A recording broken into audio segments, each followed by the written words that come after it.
So this video is going to go over Unit 7, Section 7, which has to do with angles of elevation and angles of depression. So our objective is to use the trig ratios again to solve real-world problems with angles of elevation and depression. We're going to talk about what those mean right now. So an angle of elevation is an angle formed by a horizontal line and a line of sight to a point above the line.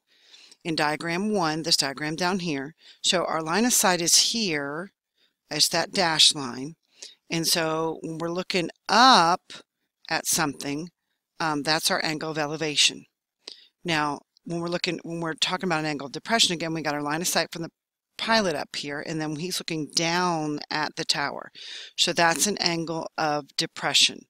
So here, angle of elevation would be angle 1, and their angle of 2 would be an angle of depression.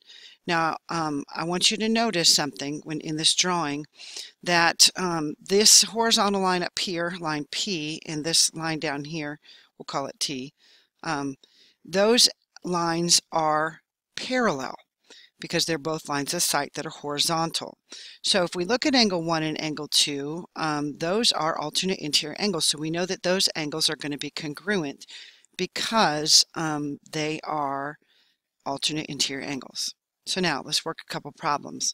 So if we're going to classify some angles here. So if we classify each angle as an angle of elevation or an angle of depression, if we look at angle 1, so again, if we look at the line of sight here, the line of sight, so that would be like there's a bird sitting up at the tree looking down at the gentleman here, then this would be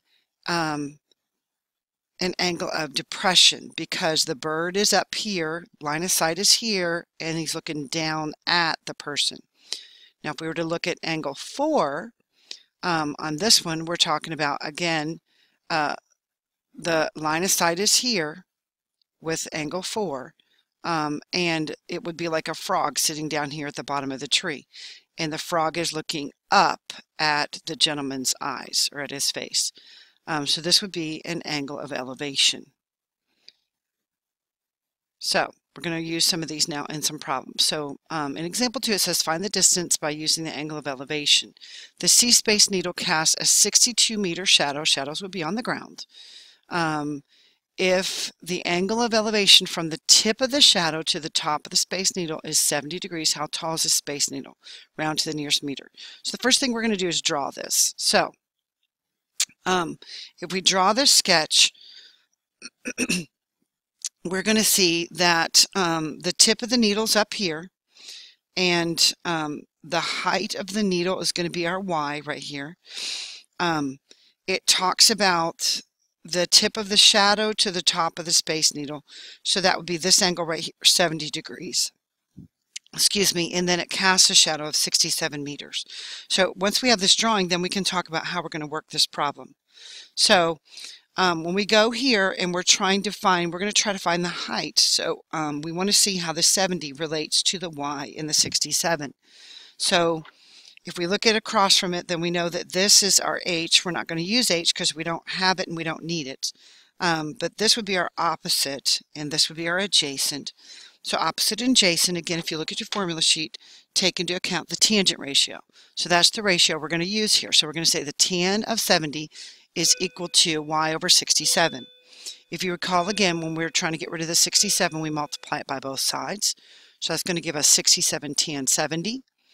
And then when we put this in our calculator, it tells us that the distance, the height of the Space Needle is approximately 184 meters. We're going to round this to the nearest degree, or nearest foot, meter. All right, so now let's look at this next problem. Example 3. It says finding the distance by using the angle of elevation. An air traffic controller at an airport sights a plane at an angle of elevation of 41 degrees. So the angle of elevation, again, the line of sight would be down here. So we've got 41 degrees right here.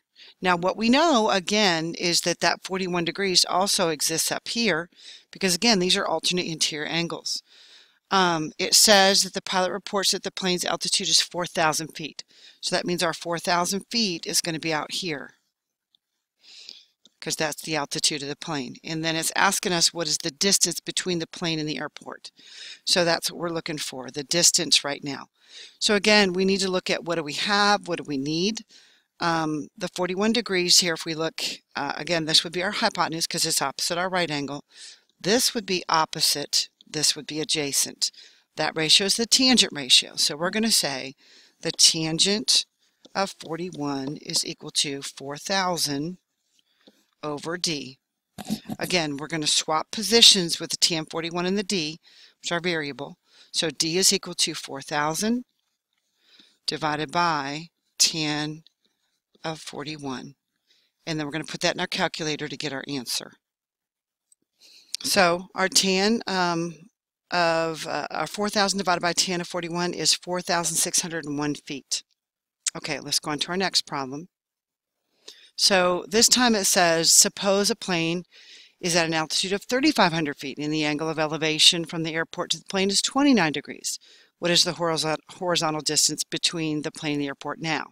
So again, we're going to use the same way of doing the problem we did the last one. We're going to go ahead and we're going to talk about this is 29 here and this is 29 here. Our height was 3,500.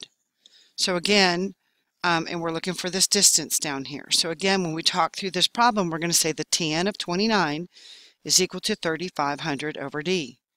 We set this problem up, 3,500 over d. So we're going to swap these again. So we're going to divide 3,500 by the tan of 29. That's going to get us 6,314 feet this time. All right, example 4, it says finding the distance again by using the angle of depression now. So on this one, we have that this angle right here is 7 degrees. Well, if that angle is 7 degrees, then that means this angle down here is 7 degrees. Again, because they're alternate interior angles. So we're trying to find x here for this problem. So we're going to use opposite over adjacent again, because this is our opposite over here, and this is our adjacent. That's the tan ratio. So we're going to once again do the tan of 7 is equal to 90 over distance. We're going to swap the tan 7 in the distance. So that's going to be 90 divided by tan of 7.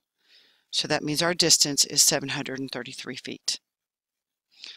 Okay, go ahead and do this next problem, which is similar to the last one, only we have 3 degrees.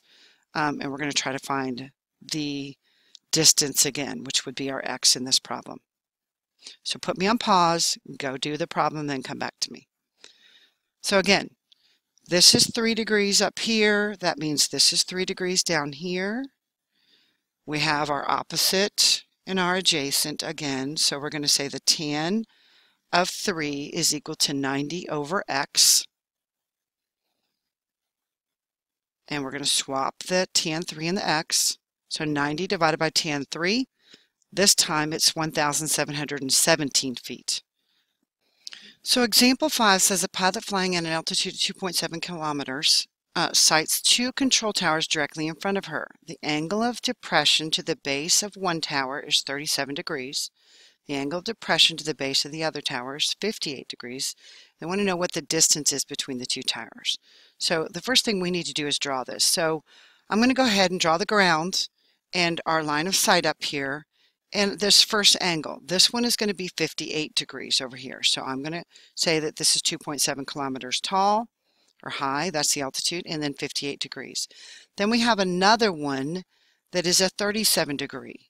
So we're going to go over here and make this one 37. And then we're going to work this problem.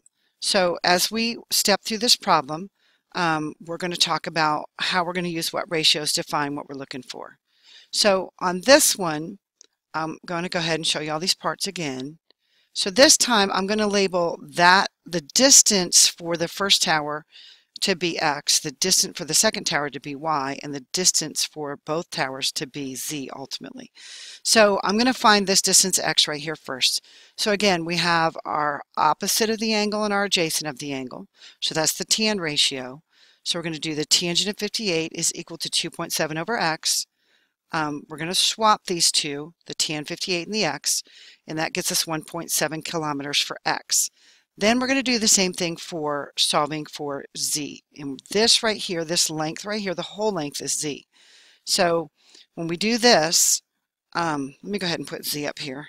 I had it on my notes, but it's not showing up. So that's z right there, the whole distance. So now this time we're going to do, again, our height over our tan of 37. And that's going to be equal to 3.6 kilometers. So now what we need to do is find the distance between the two towers. So we have x here and we have z the whole. So what we're trying to figure out is how far this tower right there is from that right there. So we're going to subtract x from z, and that's going to be 3.6 minus 1.7, and that gives us 1.9 kilometers. So that is our answer. So I want you guys to go ahead and try this, check it out, example 4, and then come back to me. Okay, so this time it says a pilot flying at altitude 1,200 feet, sights in 2 airports directly in front of him. So again, our altitude this time, our height will be 1,200 feet. Angle of depression from one is 78, the other is 19. Again, want to know the distance. So our height here again is 1,200.